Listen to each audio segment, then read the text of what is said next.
Touchdown Alabama, your top 10 show. I'm your host, Joy Morris. Today's show is on someone very special. That's right. It's on our talented Coach Saban. I know, there are some people out there that may not agree with me, and that's okay. But I will always look at Coach Saban like I've always looked at Coach Bear Bryant. As a wonderful man who changed the outcome of Alabama in such a drastic and better way.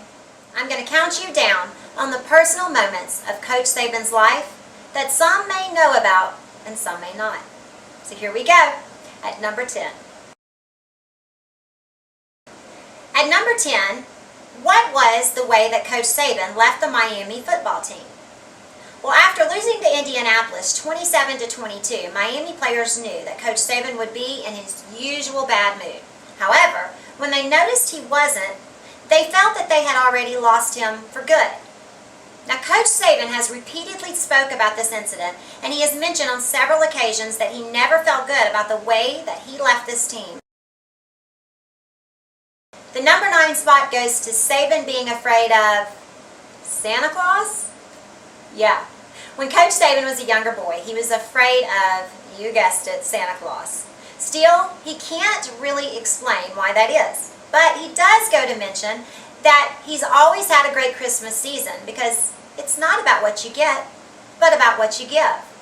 However, he still just doesn't quite understand where this fear of the jolly good old man comes from. Now we know the best prank to pull on Coach. Another great personal moment about Coach Saban happened during his 12th grade year when he received honors. But for what exactly? Well, that year he was named All-State in football, basketball, you guessed it, and baseball. At number 7, what was Coach Saban's first job? Was it helping out on a football field? Actually, it was the exact opposite. His first job was with his father at age 11. His father owned Saban's service station as well as Saban's Dairy Queen. Nick helped his dad at the gas station while his mother and his sister ran the Dairy Queen. But even though most parents in Virginia worked as coal miners, Nick's dad stated that he did not want Nick to have that kind of a job. He wanted his son to get an education. This leads us into the number 6 spot. What degree did Coach Saban graduate from college with? Well, after obtaining his bachelor's degree in business from Kent State in 1973, Saban began work on a postgraduate degree and became a graduate assistant on the football team. In 1975, after earning his master's in sports administration, Saban joined the Kent State staff as linebackers coach. Well, those are some really personal moments of Coach Saban's life, but I've got even more, so let's keep going. Our number 5 spot is, what was the first team that Coach Saban led to winning? Saban played for the Monaga High School Lions, starting for 3 seasons as quarterback. With Saban, the Lions went on a 30-game winning streak and won the 1967 2A state championship. That's our boy. At number 4, this spot goes to the first meeting spot of Coach Saban and his wife, Terry. You've got to have some love in here, right? So where did this couple first meet? Nick and Terry's lives converged when they met at a 4-H science camp when they were in junior high school. But the crazy thing was, Nick and Terry only lived, can you believe this, 5 miles apart from one another. But on that fateful day at the 4-H science camp, Terry says she was instantly attracted to the young Saban, and she invited him to go bird watching with her at 5 in the morning. Oh yeah. She states she admits she was a bit of a nerd, but the young athlete wasn't interested. Well, not in bird watching. So he declined her invitation. But even though the attraction was mutual, they didn't really start dating until they ran into each other again a few years later. Even though Terry and Nick attended different schools in Virginia, they fell in love. They eventually married on December 18, 1971, and both moved to Kent, Ohio. And at number 3. Terry has stated before that they went through a lot to try and have children.